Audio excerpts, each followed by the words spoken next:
Pesquisa realizada junto aos juízes da Associação dos Magistrados do Maranhão revela que 55,75% dos magistrados do estado são favoráveis à união homoafetiva. Sobre este assunto, a gente conversa com o presidente da Associação dos Magistrados do Maranhão, Gervásio Santos. Bom dia. Bom dia. Seja bem-vindo ao Portal da Assembleia. Muito obrigado. Bom, a respeito dessa pesquisa que foi realizada, aliás, a pesquisa ela trata de temas extremamente polêmicos hoje postos aí na sociedade brasileira em relação à união homoafetiva. Isso significa o que a partir desse resultado dessa pesquisa? Qual que vai ser a postura da associação? Essa pesquisa, na verdade, ela foi encomendada pela Associação dos Magistrados do Maranhão no sentido de tentar identificar a visão dos seus associados sobre diversos temas, inclusive temas polêmicos, mas que permeiam hoje o debate da sociedade brasileira.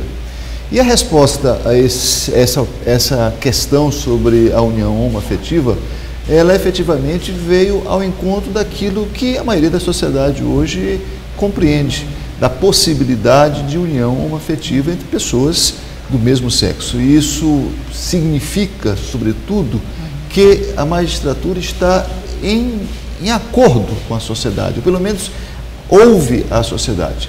A partir desses resultados, nós, enquanto entidade associativa que tem um compromisso com o Estado Democrático de Direito, que tem um compromisso com a igualdade de direitos, nós formulamos um pedido à Corregedoria Geral de Justiça no sentido de regulamentar a matéria no âmbito do Estado do Maranhão. Por quê? Porque tanto o Supremo Tribunal Federal quanto o Superior Tribunal de Justiça já reconheceram, primeiro, já é uma unanimidade. Exatamente. Já reconheceram a legalidade da união homoafetiva. E mais, reconheceram que não há nenhum impedimento do ponto de vista legal para o casamento de pessoas do mesmo sexo. E qual é a dificuldade ainda existente? A dificuldade é a operacionalização desse direito reconhecido pelos tribunais superiores. Por quê? Porque isso exige de uma regulamentação no âmbito estadual, para facilitar o acesso dos interessados aos cartórios, no sentido de regularizar a sua situação pessoal. Isso deve acontecer em quanto tempo? Quanto tempo que essa... Olha, isso depende da Corregedoria Geral de Justiça. Nós formulamos o pedido, acreditamos na sensibilidade do atual corregedor, desembargador Cleônides Cunha. Agora também é preciso que a sociedade se mobilize, né? Que os grupos, que os segmentos interessados se mobilizem. Por quê? Porque para o magistrado, e o magistrado enquanto agente político de um Estado que é laico, ele deve fazer a leitura dos fatos sob a perspectiva constitucional. Não há que se deixar de não se reconhecer que há pessoas que são contra, que há pessoas que, do ponto de vista religioso, se posicionam desfavoravelmente a essa tese. Mas isso não pode impedir que o magistrado, enquanto agente político, de um Estado que é laico, e se é laico ele não tem religião, de que ele adote todas as medidas necessárias para permitir o exercício pleno do direito por qualquer que seja o cidadão, sem nenhum tipo de preconceito. Bom, essa opinião dos magistrados é uma opinião livre, é claro, né? Mas a gente viu aqui, por exemplo, no caso da união homoafetiva, 55,75%, ou seja, a maioria. Mas ainda há aqueles que votaram contra, né? Porque, na verdade, a magistratura reflete a sociedade. O juiz, ele não é um ser estranho, ele está inserido num contexto global. E a gente tem que reconhecer que dentro da sociedade você tem segmentos que são contrários a essa tese, né? E são segmentos legítimos. Quando alguém invoca uma questão religiosa para se posicionar contra a questão da homoafetividade, não há que se condenar, há que se respeitar. Mas a diferença é que eu posso ter uma posição no plano pessoal, mas no plano institucional, a minha posição ela tem que ser feita sob a perspectiva constitucional. E quem disse que a união homoafetiva e que a possibilidade de casamento de pessoas do mesmo sexo é possível? Quem disse isso foi o Supremo Tribunal Federal. E quem é o Supremo Tribunal Federal? É a instância máxima, é o órgão pela qual a Constituição diz que cabe a este órgão dar a última palavra sobre a interpretação da Constituição. E ele diz claramente: a união homoafetiva é legal, o Superior Tribunal de Justiça diz: não há nenhum impedimento para que pessoas do mesmo sexo possam casar. E o que falta agora? O que falta agora é regulamentar este assunto no âmbito estadual. Por que no âmbito estadual? Porque vários outros estados já o fizeram. Nós temos mais de 8 estados na federação cujas corregedorias já regulamentaram. O que é regulamentar? É estabelecer um roteiro para que os cartórios possam efetivar ou possam adotar um procedimento comum. O que nós esperamos é que, na verdade, esse tema seja debatido, né, e haja uma posição de todas as instituições, não apenas da Associação dos Magistrados, na Assembleia. Esse é um excelente tema para ser debatido aqui na Assembleia Legislativa, na Comissão de Direitos Humanos, porque o que é importante? Uma democracia plena, né, um Estado democrático forte, ele somente será alcançado se nós conseguirmos vencer essas barreiras do ponto de vista institucional. Bom, um outro assunto que foi pauta aí dessa pesquisa foi a questão da maioridade penal, onde 62,58% dos entrevistados disseram ser favoráveis, né, à questão da redução da maioridade penal. Essa é uma questão que precisa ser discutida a fundo ainda no Brasil, até por conta da fragilidade das nossas instituições. Eu queria chamar o primeiro aspecto. Toda vez que o menor comete um delito e, por conta da legislação, ele acaba sendo solto no dia seguinte, 2 dias depois, enfim, acaba sendo liberado, é comum ouvirmos nos setores da sociedade, na própria imprensa, críticas ao judiciário. Né? Sobretudo aquela crítica, aquele bordão famoso: a polícia prende, a justiça solta.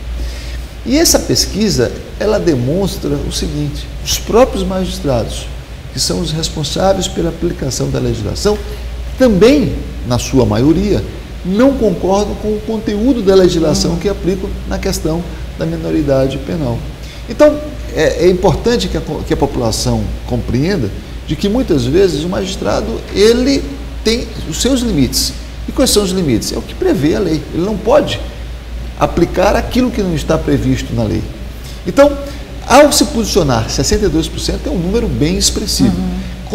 Favorável à redução da minoridade penal, a magistratura maranhense está dando um sinal de que, em certa medida, concorda com os anseios, né, expressos pela sociedade, cujas pesquisas têm demonstrado também de que a maioria da sociedade é favorável à redução da idade penal. E quando a gente fala do preso que está lá na penitenciária e do menor infrator que está lá sob as medidas socioeducativas, a gente pode pensar que este menor e este preso, ele foi vítima da ausência do Estado, né, antes de cometer os seus delitos. Em muitos casos, sim. Tá? Muitos casos, sim. Então, apenas retomando aqui o tema, a mera redução da idade, ela não resolve o problema. Não está comprovado que isso vai acabar com a violência. Não vai resolver o problema. O que ela vai, naturalmente, ela pode, dentro de outras medidas, né, que devem e podem ser tomadas, ela pode justamente minorar a questão da segurança pública. Por exemplo, podemos sim reduzir a idade penal, né, mas com algumas diretrizes. Por exemplo, presídios específicos para o menor de 18 anos. A necessidade de que esses presídios tenham uma instrução efetiva, profissionalizante para esses menores. A possibilidade de redução da idade penal apenas em determinados delitos e não em todos os delitos. Enfim, há que se ter uma série de medidas que possam tornar efetiva, né, a punição daqueles que cometem delitos. O que a pesquisa indica, claramente, isso é importante que se diga, é que também o magistrado, né, enquanto cidadão e enquanto magistrado, ele não está satisfeito com a atual sistemática e que ele também é um crítico desse sistema. Embora, quando o tema é discutido no âmbito da imprensa, discutido nos fóruns sociais, o judiciário acaba levando uma culpa que definitivamente, nesse caso, não lhe pertence. O que está na pauta agora da Associação dos Magistrados do Maranhão, né? O senhor falou também de lentidão da justiça, né, dos processos. O que está hoje como prioridade da associação? Olha, hoje nós temos um quadro, não só no Maranhão, mas no Brasil como um todo, de um volume enorme de ações. Para se ter uma ideia, do ano de 90 para hoje, nós praticamente quadruplicamos o número de ações. Hoje existe uma ação para cada 2 habitantes do país. E aí se poderia imaginar de que o judiciário julga pouco. E os dados do próprio Conselho Nacional de Justiça, são os dados de 2011, os dados de 2012 serão lançados agora, mas os dados de 2011 dizem o seguinte: foram proferidas, foram decididos 23 milhões e 700 mil casos. Foram decididos 23 milhões e 700 mil casos. Em sã consciência, ninguém pode dizer que um judiciário que produz quase 28 milhões de sentenças e acórdãos é um judiciário inoperante. Hoje, o que é que acontece? Você tem aí alguma coisa em torno de 15, 20% das ações estão relacionadas com telefonia, sobretudo no âmbito dos juizados especiais. Tenta-se resolver um problema, que é a má prestação de serviço, através de ações individuais. Nós não iremos resolver esse problema. O que resolverá este problema são ações coletivas. Ações coletivas em que sentido? No sentido de obrigar essas empresas a prestar um serviço de melhor qualidade. Só para você ter uma ideia, no ano passado, em 2012, a Anatel ela proibiu uma determinada operadora telefônica de comercializar os seus produtos em 10 estados da federação. Você certamente deve se recordar desse fato. Pois bem, 10 dias de proibição da venda dos produtos, dos serviços daquela operadora, 10 dias, causaram àquela operadora um prejuízo muito maior do que todas as ações judiciais julgadas contra ela no ano de 2011.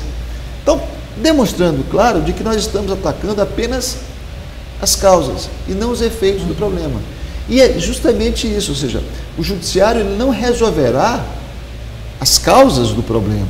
O judiciário ele foi concebido para resolver os conflitos que não forem solucionados pela atuação do Estado. Cada poder, de alguma forma, ele embora harmônico, eles independem entre si. Então, eu acho que é muito importante, por exemplo, numa casa legislativa, se abrir o debate sobre esses aspectos, se fomentar. Aqui é o local em que a sociedade é representada de forma plural.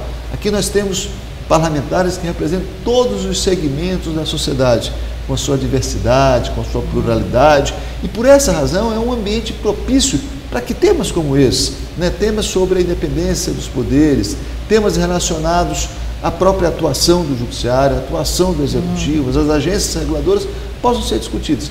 Então, o que eu quero dizer com isso é que o judiciário, hoje, leva a culpa de muitos pecados, quando, na verdade, esses pecados definitivamente não deveriam pesar sobre suas costas. Bom, a gente quer agradecer a sua participação aqui. A gente poderia passar a manhã toda conversando sobre esse assunto que envolve aí a justiça e o papel do judiciário e sociedade, mas a gente está com o espaço do Portal da Assembleia aberto aí para a Associação dos Magistrados para discutir todos esses temas. Eu queria agradecer esse espaço e dizer, sim, sobretudo a quem está nos vendo, de que a magistratura brasileira e sobretudo a magistratura do Estado do Maranhão, ela também fica angustiada quando não consegue dar uma resposta rápida, na celeridade que a população gostaria às suas demandas. Mas nós temos inúmeras dificuldades, sobretudo dificuldades em função da grande quantidade de demandas, da grande quantidade de ações.